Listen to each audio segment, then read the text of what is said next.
So I haven't seen my father since I was like 5 or 6 years old.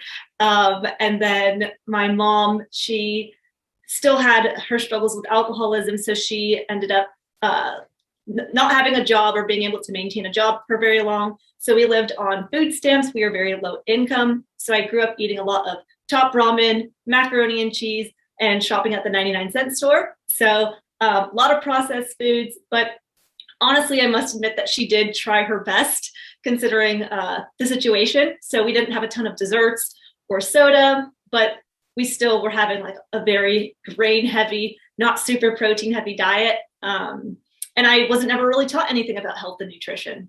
What ended up happening is my mom's problem with alcoholism got so bad that when I was 13, she evicted my sister and I. And then when I was 16, I officially moved out permanently and went to juvenile court and became an emancipated minor. And I haven't spoken to my mother since. That day was like so freeing for me, where I didn't have to feel afraid anymore, because it was just always, you never knew. It was like walking on eggshells. You never knew what was going to happen. I ended up being able to go to college for free because of my story. And I was a track and field athlete all 4 years in college. Right. And I was an economics major, just in general, snacking constantly throughout the day, just because that's what you do. You don't eat designated meals. You're constantly grazing. And I would have a snack of raisins. I would have oatmeal with cinnamon, with honey inside, with berries inside, plus your waffles, your syrup on top. And that was just breakfast. That's not dessert. And then for lunch, I'd have like a peanut butter jelly banana panini sandwich. Overall, I thought I was actually eating very healthy, because I would have broccoli and I would have carrots, I would have apples. And I would say that if I was having my handful of spinach, then if at the end of the day I went to have a slice of cake, that's okay, because it balanced each other out. So it's equal.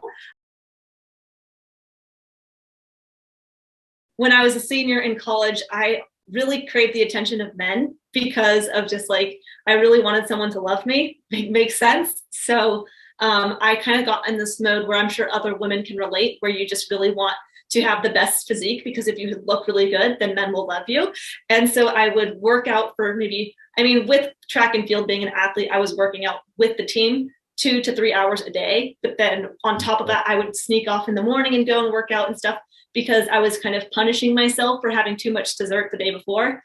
And so it kind of got to a point where I was just feeling embarrassed eating food in front of people. Somebody had told me that I looked pregnant when I was walking down the cafeteria, and I should suck in my stomach just because I was so bloated. And then somebody else had said, if you just cut your carbs a little bit, you would have like more tone.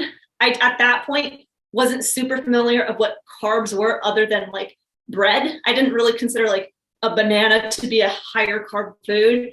Would just stop having the bread with my ham sandwich or turkey sandwich. The nutritionist just said, hey, just have a handful of goldfish and everything will start working out. Can you do that for me? So I started having a handful of goldfish a day, and problem solved. But I went into college being 100 pounds just because I was probably in such a calorie deficit my whole life, not having enough money to get enough food.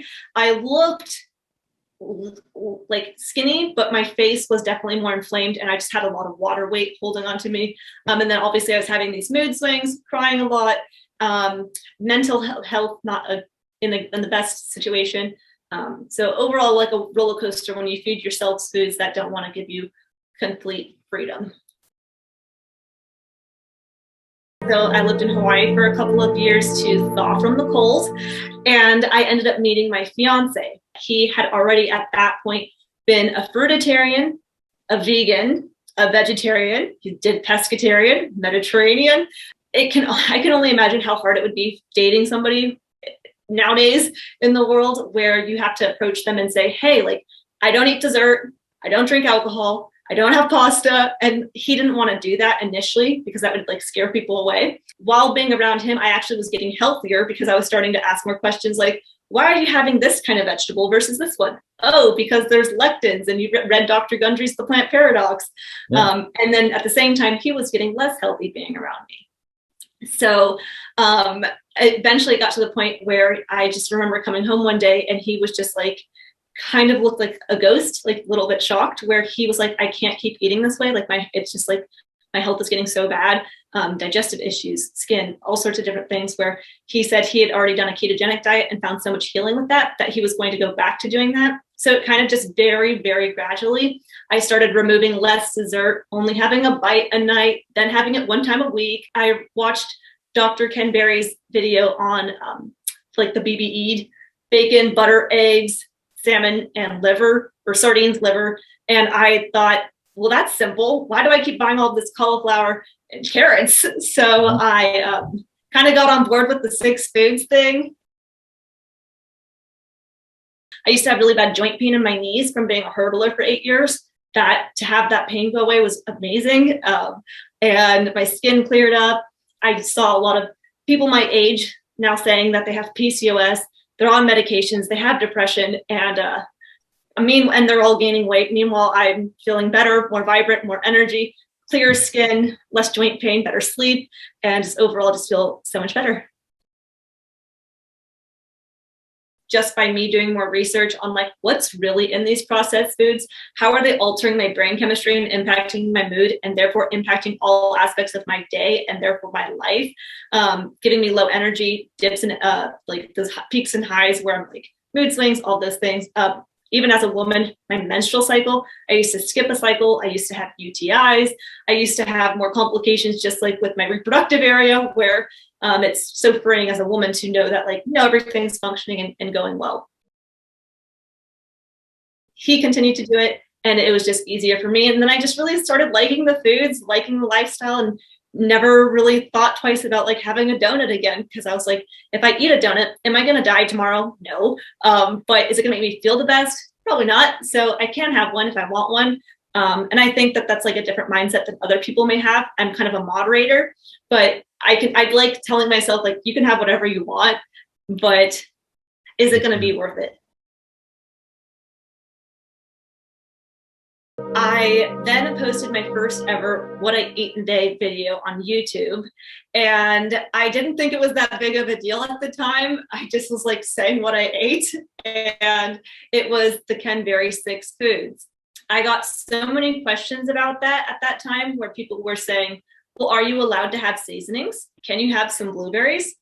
And I interviewed Sean Baker too, and he told me on my channel, he's like, I'll have a piece of fruit if I feel like I want to have some fruit. I'll have cake on my kid's birthday. If you're metabolically healthy, I think it was Mary Reddick said, carnivore or something like that, elimination diet gets you into a healthy state. Well, when you're metabolically strong, then you can start adding things in, and you can add a lot of variety, right?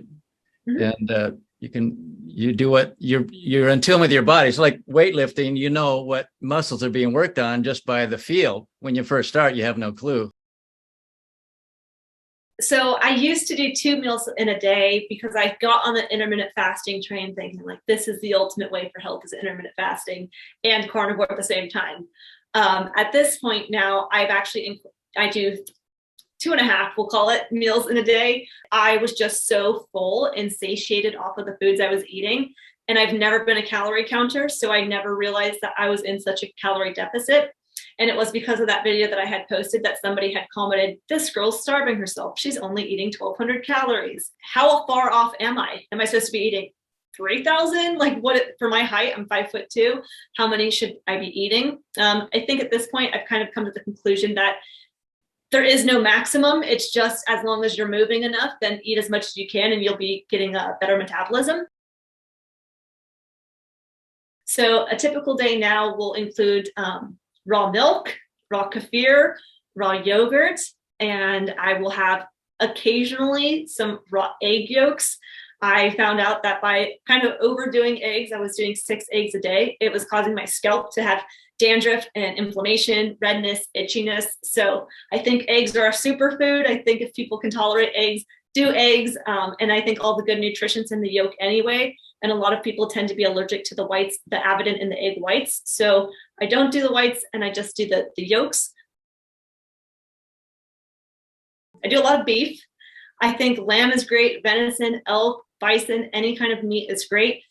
Just for accessibility wise and affordability wise, beef just is the best option. I will do probably chicken once a week, bacon, and we'll do salmon once a week, sardines once a week. And then we just have a different kinds of variety in terms of like, I have venison short ribs in the house right now. We're going to have like some bison sirloin steaks later tonight. So lots of meat, and then whatever low inflammatory plant foods I want to have. I don't do too many vegetables. I just don't like the taste of very many of them. But even still, I don't have access to a lot of good quality ones. So I think if I had a garden and I was able to make sure it's not sprayed with pesticides, herbicides, and it was fresh, a lot of the produce I have at my grocery stores are shipped from another country that look rotten, moldy, and honestly, considering how little vitamins and minerals someone's getting out of the quantity of vegetables, I think why not have meat and put the money there? So I think vegetables are kind of a ripoff. But with fruit, I like the taste. I think it's sweet. So I'll do that for dessert. That's like PhD level nutrition, right? It's like you don't have a sweet tooth anymore, so that simplifies your life. You've simplified your diet so that now you know when something happens, right? You get a rash or you get a hair problem or digestion issues. You can pretty well narrow down what is it that happened, and you can try it out, right? You can eliminate it for a while, and to me, that's just a fantastic way to approach food. Absolutely. I mean, when you're eating a standard American diet and you're having, for breakfast, you're having the oatmeal, then you're having sandwich, pizza, chips, having all these different kinds of foods. It's hard to narrow in on, okay, was it the pizza that made my stomach hurt? Was it the chips that made me have the acne? What was the thing that was causing it? Because you're eating so much variety. Also with the eggs, I just, after 2 days of not having eggs, it was like completely like, just like felt like a cooling was blowing on my head. So it only took a couple days to realize, yep, that was it. Sardines and water for sure. If someone is able to find like very good quality sardines in oil, I haven't been able to find them. We used to find the ones in oil from Amazon or Costco, but it says olive oil. I'm not anti olive oil. It's just to have olive oil, I think you have to be like an olive oil connoisseur and know what to look for and what to look out for on the bottles. There's very specific things that we look for in terms of it should have like a ability to track where the olive farm was from. But a lot of the companies are going to be using the cheaper olive oils, which unfortunately about 80% of them are known to be rancid or may have canola oil in them. So